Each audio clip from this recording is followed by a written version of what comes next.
Gopijana Vallabha Girivaradhari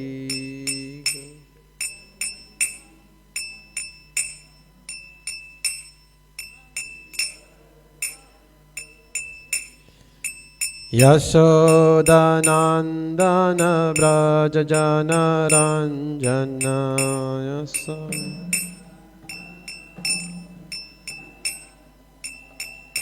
Jamuna Tira Vanachari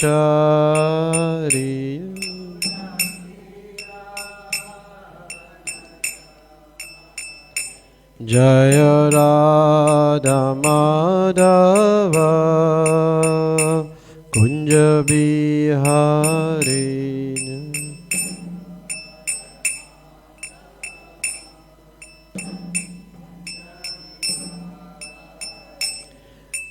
Gopijana Vallabha Girivaradhari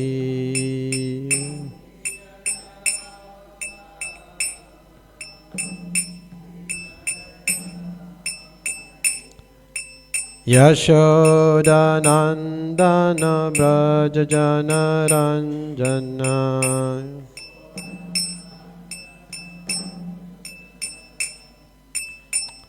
Jamuna Tira Vanachari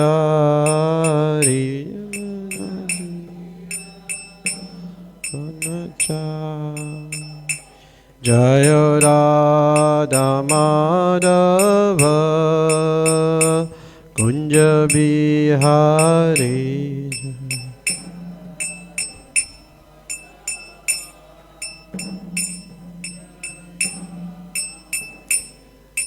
Gopijana Vallabha Girivaradhari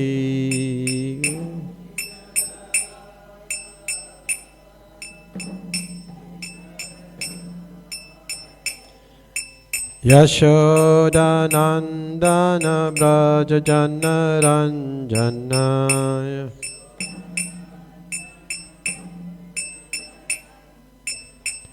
Jamuna Tira Vanachari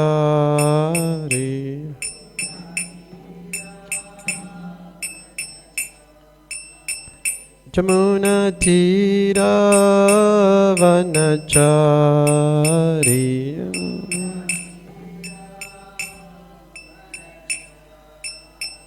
Yamuna Tira Vanachari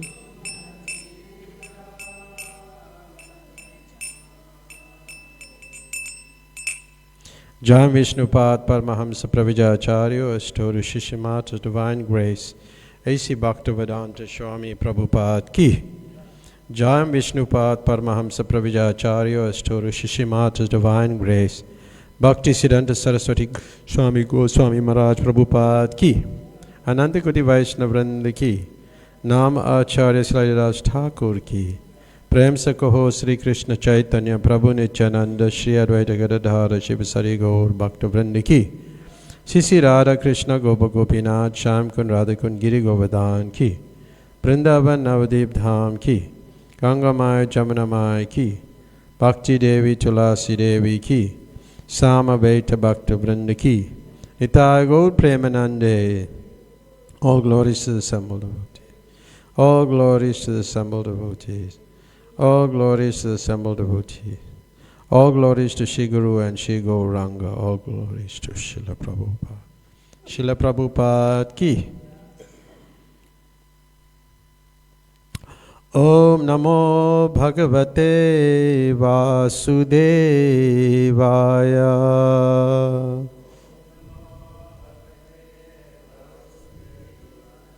Om Namo Bhagavate Vasudevaya.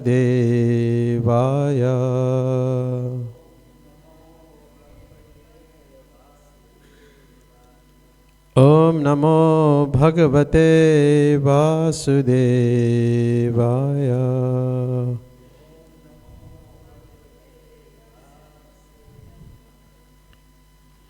So today we're reading from the Srimad Bhagavatam, 4th canto, chapter 19, text number 12.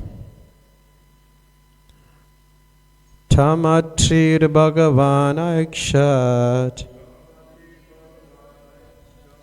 Twara Manam Vihayasa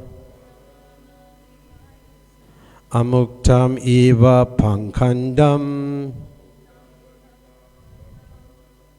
Yo Dharme Dharma Vibrama Tamatrir Bhagavan Aikshat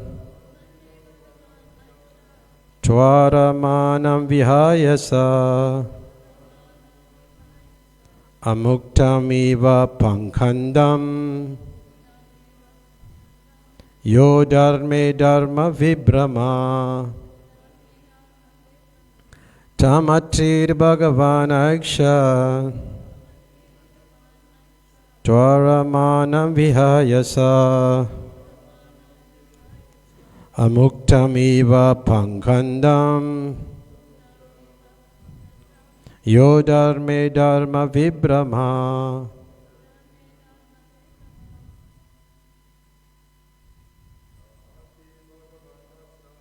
Tamatrir Bhagavan Aiksha Twara Manam Vihayasa Amuktam Eva Pankandam Yo Dharme Dharma Vibrama. Tamatrir Bhagavan Aiksha Twara Manam Vihayasa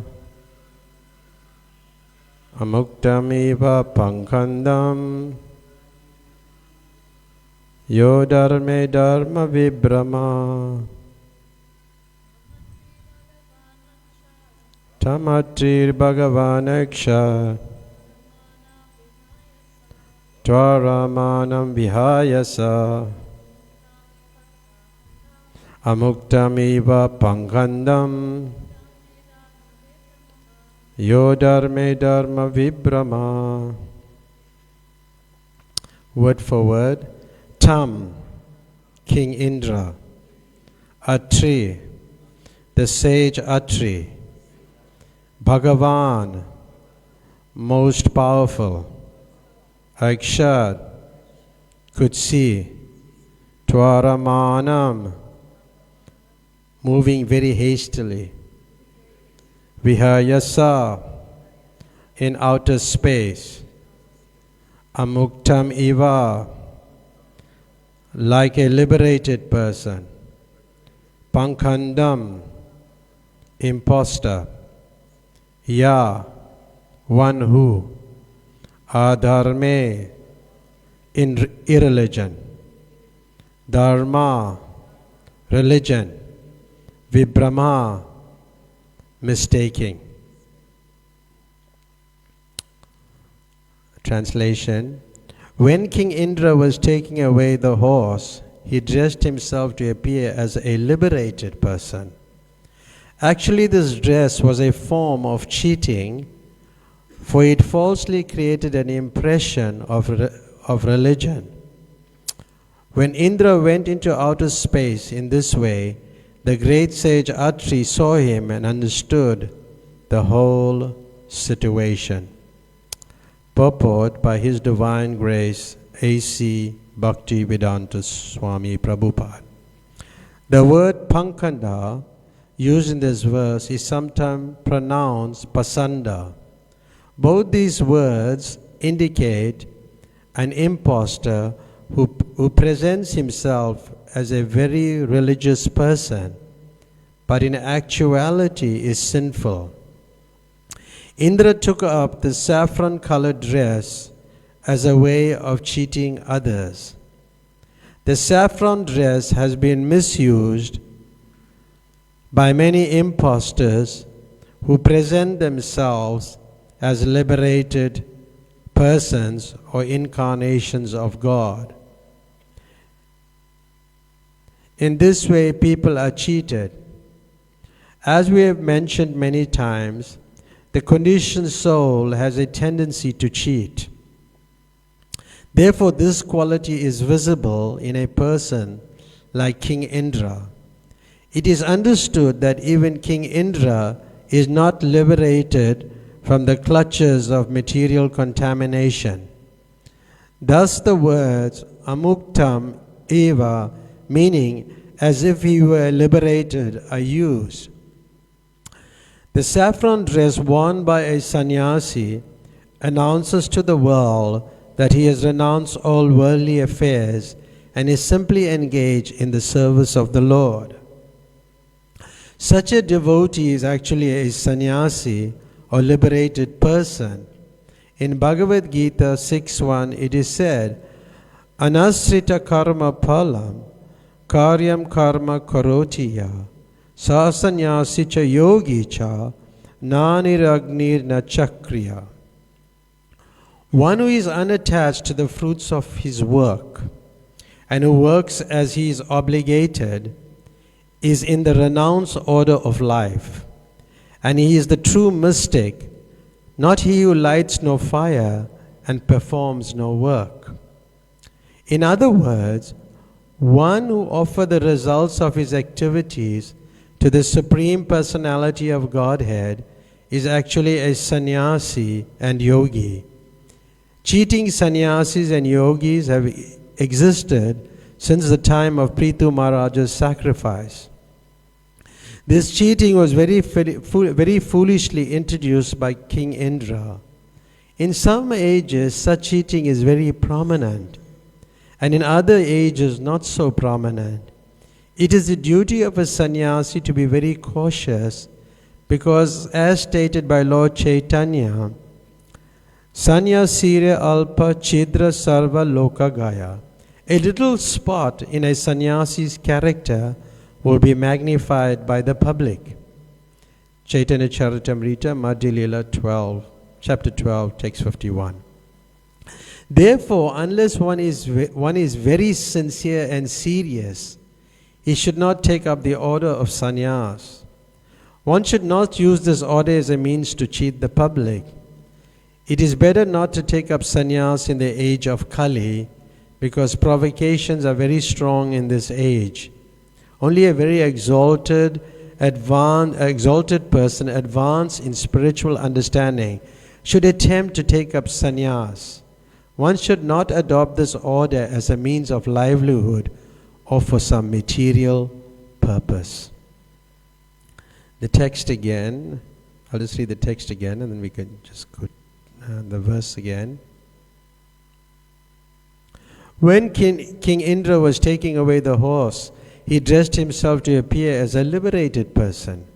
Actually, this dress was a form of cheating, for it is falsely created an impression of religion. When Indra went into outer space in this way, the great sage Atri saw him and understood the whole situation. So in the purport, Srila Prabhupada is making many points. Cheating, about sannyasi, the dress code, the different levels of bhakti. There's various points that were made on the purport. And how do you see impostors in this world? And talking about King Indra's position, that he was in one sense responsible for this propensity to cheat, which exists. So cheating is, in all phases of life, we ourselves go through the process of cheating sometime, either in spiritual life or material life. And when I was reading the third canto of the Srimad Bhagavatam last night, it was a very interesting verse where Prabhupada writes in the purport that sometimes Lord Krishna,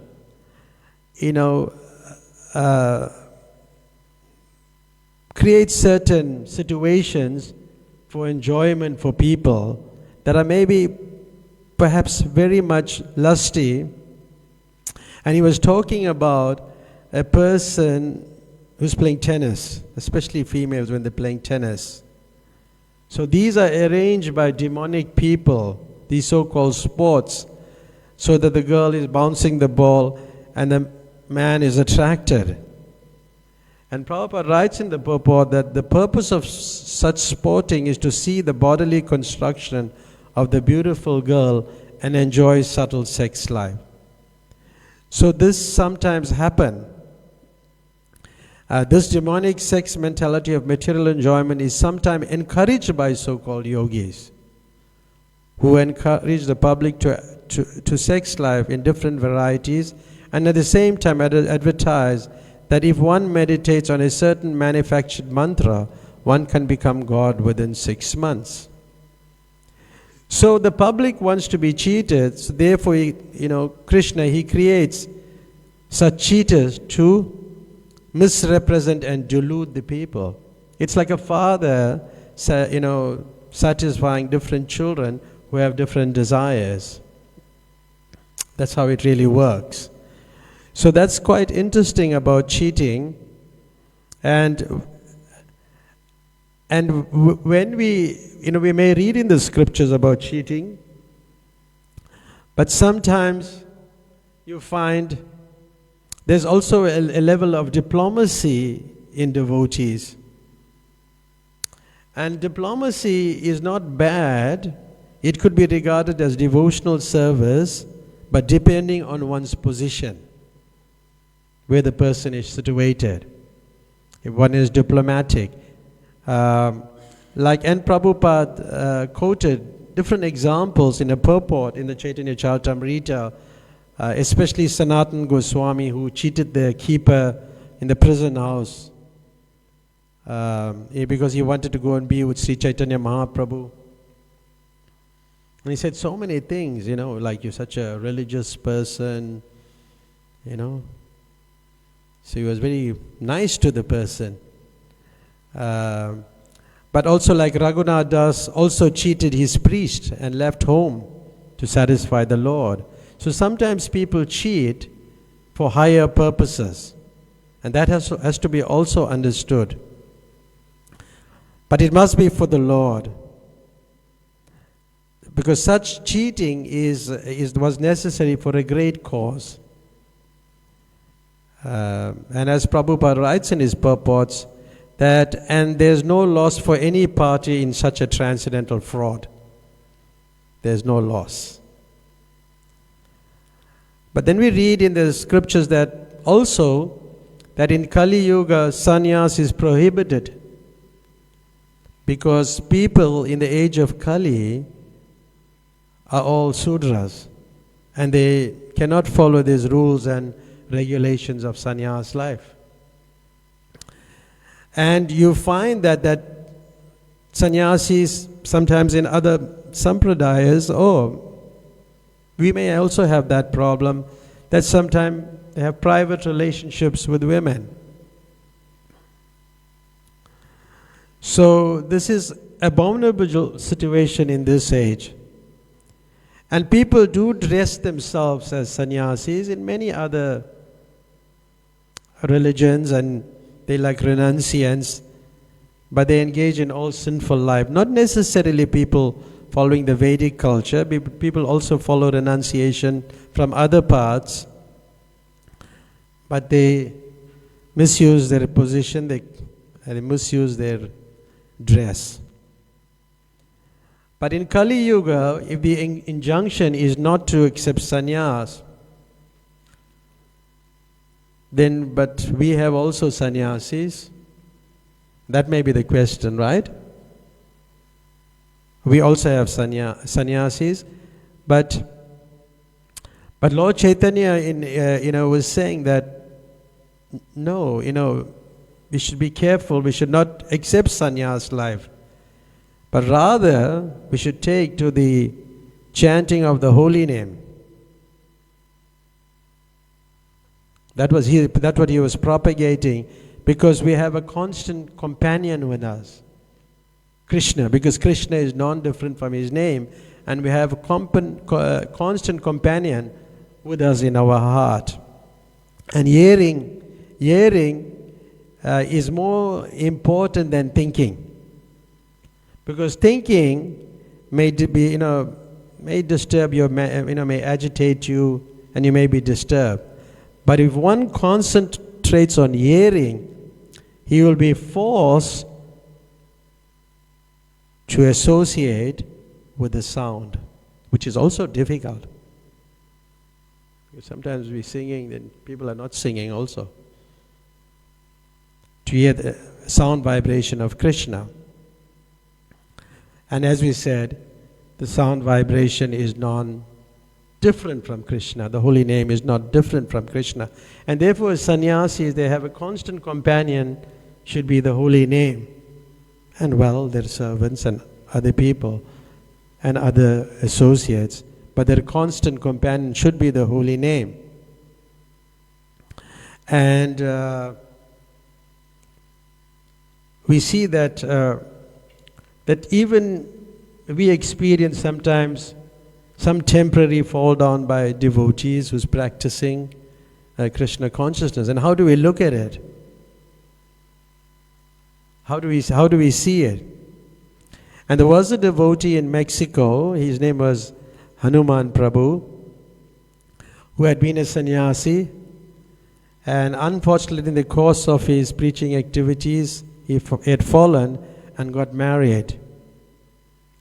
And that at that time it wasn't much heard of.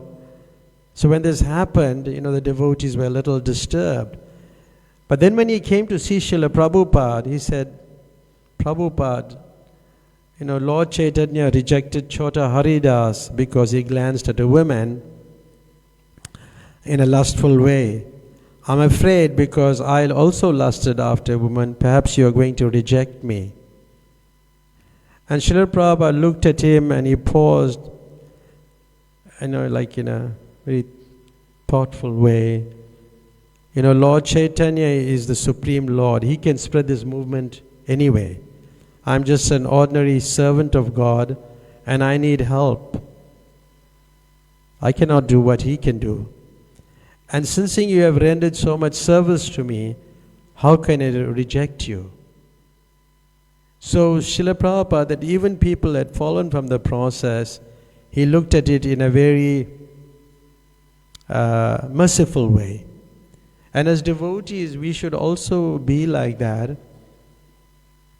We should look at things in a merciful way. Some people may not even have the qualifications for these things that we're talking about, and many people don't, but still, then the question is, then why did Prabhupada give sannyas to people? Because in one, there's a case of emergency, and to spread the movement, we have to take that risk. And the other reason is, the spiritual master puts the disciple in the best position as possible because he's marginal and he can fall either way. So as devotees we have to understand that, because we may point out shortcomings in people from time to time, and but a little thinking, a little realizing that we also have those shortcomings, because in most cases it's projection. In most cases. Because if you genuinely want to help the person, it's done in such a loving way that the other person won't be affected. He will appreciate the help. And Bhaktisiddhanta Saraswati Thakur said that Charlata or simplicity is the first qualification of a Vaishnava. And whereas duplicity or cunning behavior is a great offense against the principle of devotional service. So duplicitous behavior also is not good. We may sometimes be duplicitous. Like, the Krishna kills that demon Bakasura. These two beaks are bifurcated or ripped apart. That's the word Prabhupada used. So what does that mean? Because sometimes we are two-faced. It's like that, duplicitous. So that's not good. So as one advances in Krishna consciousness, he becomes, disgusted with the material attachment and becomes more attached to the service of the Lord. But Prabhupada, in a purport in the Chaitanya Charitamrita in the Antilila, he said, if one is not factually detached from material activities, but still proclaims himself advanced in devotional service, he is cheating. No one will be happy to see such behavior. So we all have the tendency to cheat because, we have those defects. We all have it. And gradually we should overcome it. We cheat in different circumstances, in different phases of our life. Cheating in personal relationships. Srila Prabhupada often emphasized honesty and integrity in personal relationships. Cheating in relationship is considered a serious breach of trust and is condemned. And this is highlighted that deceit in personal relationship leads to karmic consequences, and it disrupts our spiritual progress. And these are given, in Prabhupada's books. When you read more into his books and dive deeply into it, and you'll see how it affects our lives. Cheating in devotional service. We spoke about Sisi Raghunath Ki.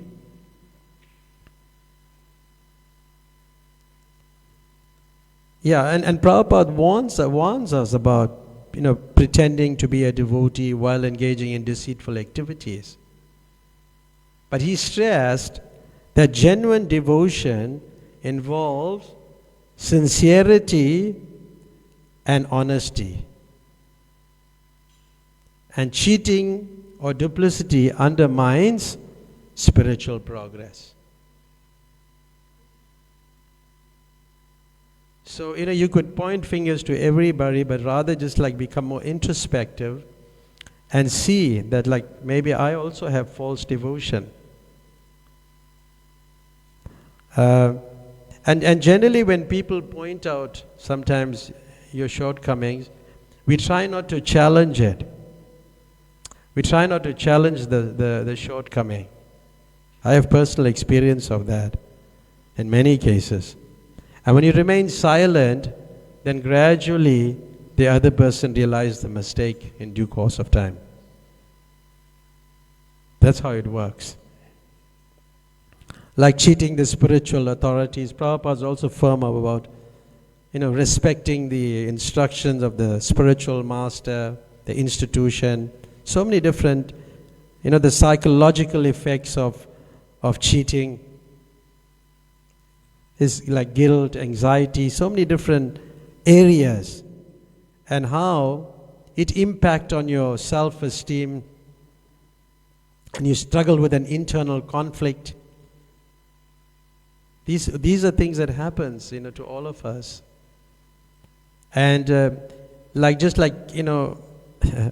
this one I really found interesting, that I was looking last night also about Kedarnath, who's Bhaktivinoda Thakur, was trying his best to secure employment, so he applied for the post of accountant with a sugar merchant,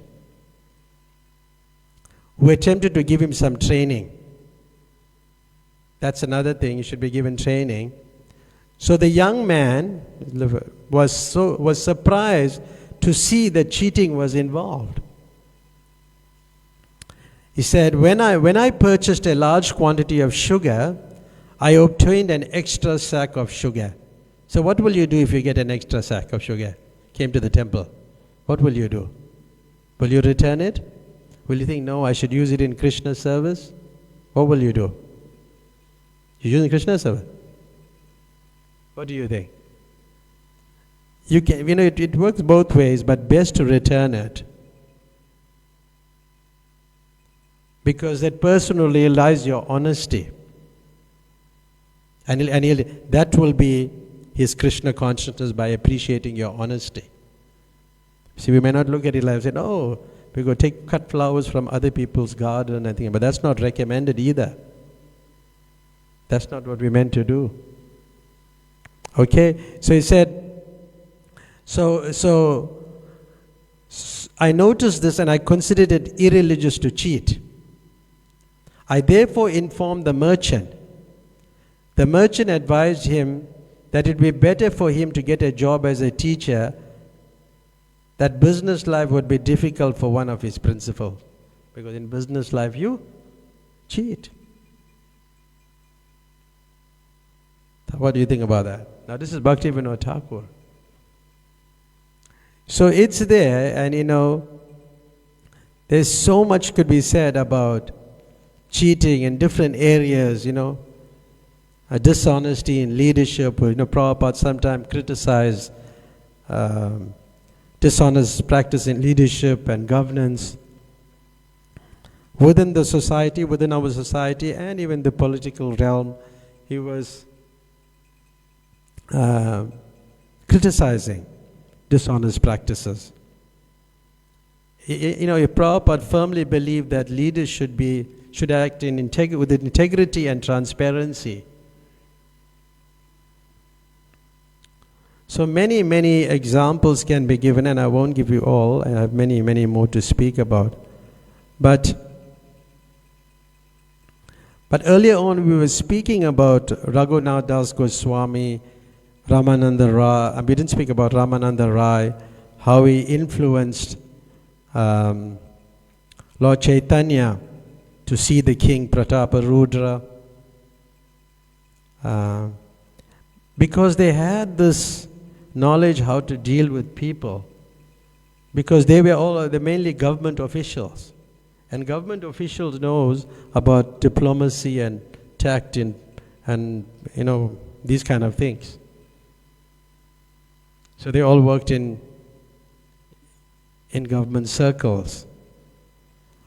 And in that purport, as I said, Prabhupada writes in the last two lines, the conclusion is that diplomacy used for the service of the Lord is a form of devotional service.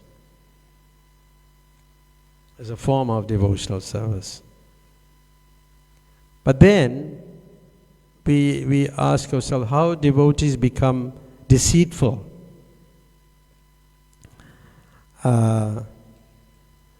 They become deceitful. There's actually three categories, according to Bhaktivinoda Thakur in the Mana Shiksha, Instructions to the Mind. And we must constantly read this book. It's very interesting. When one indulges in sense gratification in the name of satisfying the Supreme Lord, then one is considered deceitful, because instead of serving pure-hearted devotees of the Lord, what he does? He serves rich, influential materialists. And he busies himself in accumulation of wealth beyond his needs. It's very interesting. With the excuse of educating himself, he developed attachments to speculation and logic. And such a person, he put on the robes of a renunciant. And that was the verse he's speaking about. That King Indra puts the robe of a renunciant and steals the horse. Putting on the robes of a renunciant, he strives for worldly acclaim and honor. So like in our society, we also change our dress at some point in time. And changing your dress, you get permission to do that. You find out from the Vaishnavas whether you could do it. It's not just done whimsically. We get confirmation from the spiritual master. But then when you see somebody put a saffron robe, then you say, well, how is he doing that? Then you'll start thinking of all the bad things that he did. Isn't it? That's what happens. It's a fact. Then you get another level, that's called the Swanishta Sadhaka, a practitioner on that level. Then you get another type of person becomes deceitful when he makes an external show of strict adherence and dedication to spiritual life. Very strict. But inwardly he is attracted to material subject completely unrelated to Krishna. That's another type of, it's called parinishta. And he prefers association with worldly minded people than associating with saintly souls. That's the second type of person. But listen to the third one. This is called niripeksha sadhaka. He considers himself to be a very elevated devotee. And he exploits the renunciant's dress and status. And what he does, he looks down upon other devotees as if they were inferior. See, Indra is the king of heaven, but you see in many times he was still reinstated. You know, he was always given higher positions. You notice it? What is the reason for that? I was trying to find out myself. And he exploits the renunciant's dress. He collects objects of wealth in far excess of the basic requirements for life of renunciation.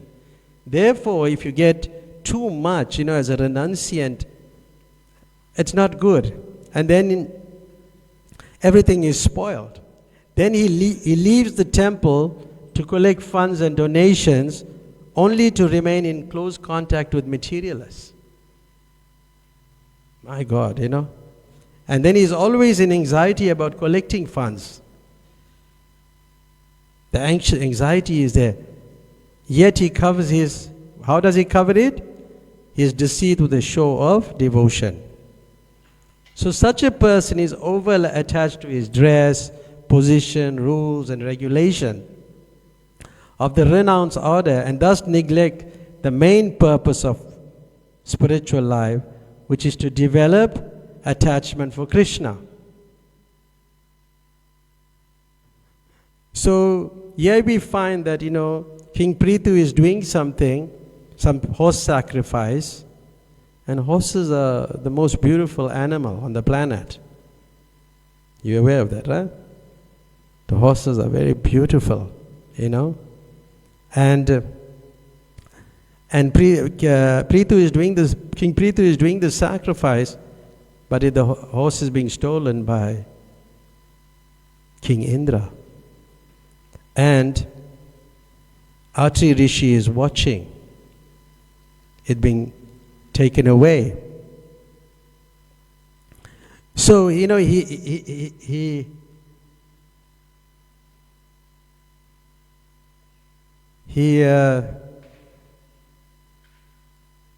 plays the role of a sannyasi. And you can't really attack a sannyasi, harm him in any way. We shouldn't do that. But we have different levels of sannyasi. And the topmost level is the Paramahamsa, the topmost stage, position. In the renounced order of 4 stages: Kuti Chaka, Bahudaka, Pravyacharya and Paramahamsa. So according to the Vedic system, if one accepts a renounced order, but he lives outside his village, and then he gets food from his home. This is called, like the very preliminary stage, it's called Kuti Chaka stage. You get it? Then when he further advances, he don't accept anything from his home. He become like a bumblebee. Like he go from flower to flower, like bumblebees go flower to flower for honey. So that's the second stage. He goes from place to place, and he'll beg a little and just survive. That's called the Bahudaka stage. When he's further experienced, he travels all over the world. So there are various stages here in sannyas. We may just apply the one, we're talking about, when you take sannyas, you just travel the world. That level we know. Get it? When a sannyasi is still he travels and he preaches the glory all over the world, that is called Pravijaka Acharya stage. Then the Paramahamsa stage, he finishes his preaching work, he sits down in a solitary place in the holy place, and he focuses on his own spiritual life. And that's the Paramahamsa stage. So there is different levels, but also you have a Kshetra Sannyas. You know what Kshetra Sannyas is?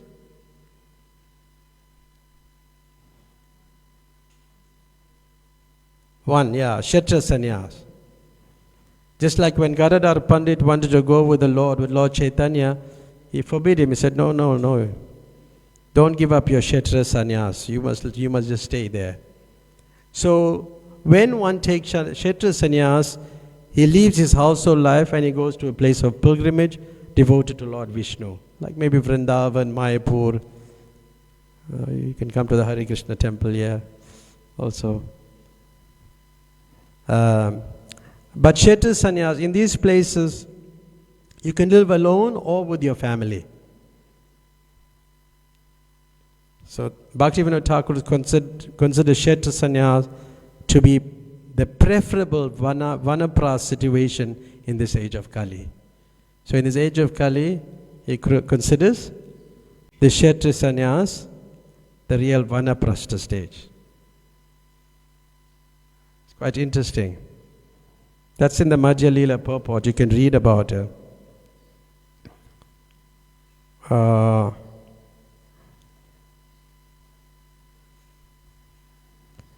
And then when one takes sannyas, he dedicates his life fully to the Lord. His mind is fully engaged in body, mind, and words. And one should follow like that order of a sannyasi with mind, body, and words. But then you see that Lord Nityananda broke Lord Chaitanya Mahaprabhu's staff, the sannyas danda. Because in the Paramahamsa stage, you need not carry a danda. At that stage, you don't carry a danda. There is no need to accept a staff. And therefore he broke it into 3, mind, body, and he broke it.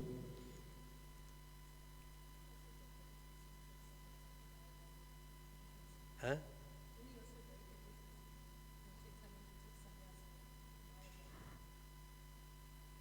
Yeah, arguable. That's arguable. Yeah. But there's other versions to it also. But yeah, that's another point. Thank you for that. Because what Lord Nityananda was proving, that he's above the rules and regulations. That's why he broke it into those pieces. He's above the rules and regulations. But that's explained by Bhaktisiddhanta Saraswati Thakur. So, Prabhupada had many disciples, females disciple, male disciples. But over the years, there's always some neglect to the females. And but Prabhupada really loved his daughters. That's how he called them. And one time there was Harisuri was saying that. Anyway, one time Prabhupada had a cold, and at Harisuri had given a piece of cloth, orange silk cloth, to make a handkerchief. And the devotee was saying, she was a neophyte, and she was sewing for Radha Madhava, and she thought, I can sew it quickly. But in her heart, she knows she didn't do it well. Sometimes devotees, even when they dress the deity, they'll come in front of the deity, they're looking at the deity, they're thinking, hey, maybe I should have done it like this, maybe I should have done it like that. Because they want to serve better. They want to serve better. So then anyway, she gave it to Harisuri Prabhu, and after many years, Harisuri Prabhu, she asked Harisuri Prabhu, do you remember that little orange handkerchief you gave me to sew for Prabhupada? This little scrap silk. He said, yes, I did. And then she wanted to know whether Prabhupada actually used it. And then Hari Suri says, well, Prabhupada really loved that handkerchief. But it was so horribly sewn, but he loved it. And she was quite surprised because she had been lamenting for 43 years. She was remembering that I really didn't do a good job. I sewed it so poorly. And then he narrated, he said, there was a lot of sannyasis in the room. And at that time, one sannyasi was very proud. He was telling Prabhupada of what an excellent sannyasi he was. You get this because, I mean, I had experiences of this at times. People telling you how good they are. I told Prabhupada, I don't talk to women, as if to say, you must have nothing to do with women, as sannyasi have nothing to do. I don't look at women. I'm very fixed in my sannyas vows. You get people like this? Yes, you do. But, I mean, for a male, if his disciples are females, what do you expect him to do? Not to talk to them. I mean, I'm asking.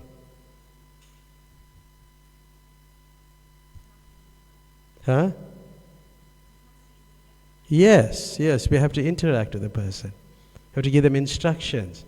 But he's seeing them as his daughter. So some person may see sometimes somebody else interact and say, oh, what he's doing? What kind of renunciation is that? So that means we are polluted like how King Indra was. So we have to be very careful. So when this person was saying that, Prabhupada was listening very quietly, he put his head down, not commenting, and then it seemed like maybe he was like little affected by it, and then he handed Prabhupada that handkerchief. And he addressed the sannyasis in the room and he said, I always accept service from my daughters. I always accept service. So it's quite interesting that how Prabhupada dealt with different people. The other point that's in the purport is about a liberated person, where the Supreme Personality of Godhead said, I'll read the verse that's quoted from the Gita, one who is unattached to the fruits of his work and who works as he is obligated is in the renounced order of life. And he is the true mystic, not he who lights no fire and performs no duty. So the true renunciant or the true mystic performs his duties but renounces the fruit. That is Krishna's request of Arjuna. So that phrase we read, lights no fire, means for Brahmins they have their prescribed duties to do daily fire sacrifice. And Krishna here is explaining that one who is unadvanced thinks, I have knowledge, I don't have to perform my duty. But no, rather an advanced soul performs his duties, but with detachment. That's what it means. So that verse is quoted there in the purport that we just read today. And then in the next, in 927, you find Yad karosi, yad asnasi, yad juhosi, dadasi, yad Yatapasyasi kuntayas tat kurusvamad arpanam. Whatever you do, whatever you eat, whatever you offer and give away, and whatever austerities you perform, O son of Kunti, do that as an offering unto me. That offering is made to Krishna. We see that. So in what level is this? Is it Nishkam Karma Yoga? Is it Karma Yoga? What is it? What is Nishkam Karma Yoga? When you are attached to the specific work you perform. Is that Nishkam Karma Yoga? But you're not attached to the fruits. But Krishna is saying, whatever you do, just do it as an offering. Because it's not on the highest level of devotion, because first you perform the activity and then you offer to Krishna. You do what you want to do and then you offer. You get it? So, but bhakti is different. Devotion is different. You surrender to the order of the Guru and Krishna. So there is no distinction between the activity and its fruit. Everything is offered in surrender to Krishna's lotus feet. But then, Srila Prabhupada confirmed this about this verse. Refers to Karma Yoga in 1974 in a lecture. Krishna is meant for Paramahamsas and Muni. Very, very exalted person. Yoga means contact or having connection. Bhakti Yoga means directly connecting with Krishna or God. Other yogas are not directly connected. When there is Karma Yoga, it is adulterated. It is not pure. Karma Yoga means yad karosi, yad asnasi, yad juhosi, dadasi yad. In the beginning, one cannot take to pure bhakti. Therefore, Karma Yoga is recommended. People are interested in different types of work. So therefore, Krishna says, yad karosi, never mind, whatever you're doing. So how does it become Karma Yoga? Now, kurushvam tad mad arpanam, you give it to me. Krishna says, all right, go on, you are attached to business. You go on doing that, but the money earned out of your business, you give to me. This is Karma Yoga. It doesn't matter. Whatever you are doing, but the ultimate result, you give to me. But the verse after that in the Gita explains what Nishkam Karma Yoga is. I'll just skip the Sanskrit. In this way, you'll be freed from the bondage to work and its auspicious and inauspicious results. With your mind fixed on me, in this principle of renunciation, you'll be liberated and come to me. So Vishwanath Chakravarti Thakur explains, not that he only becomes liberated, but he achieves vimukti. And vimukti means liberated. And also he used another word. He becomes not only vimukti or liberated, he becomes exceptional. Visista, among those who are liberated.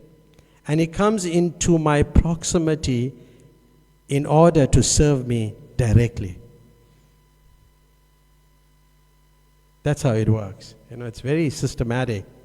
And Balavidya Bhusan give more or less the same points. And he says, slightly different, you not only become mukta, liberated from material activities, but vimukta and come to me. You become exceptional among those who are liberated and come near me in order to serve me directly. More or less the same thing.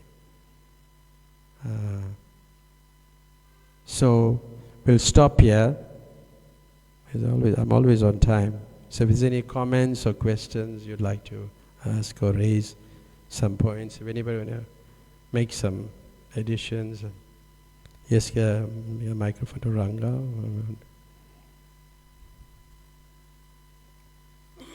It's quite an interesting subject matter. I was just looking at it last night. Ram Govinda Maharaj was meant to give the class, so he was not. His flight is delayed, so he'll be Hare Krishna. Hare Thank you for that wonderful class. Thank I was just thinking, devotees in ISKCON Assam, what renounced, and may engage other people in Krishna consciousness.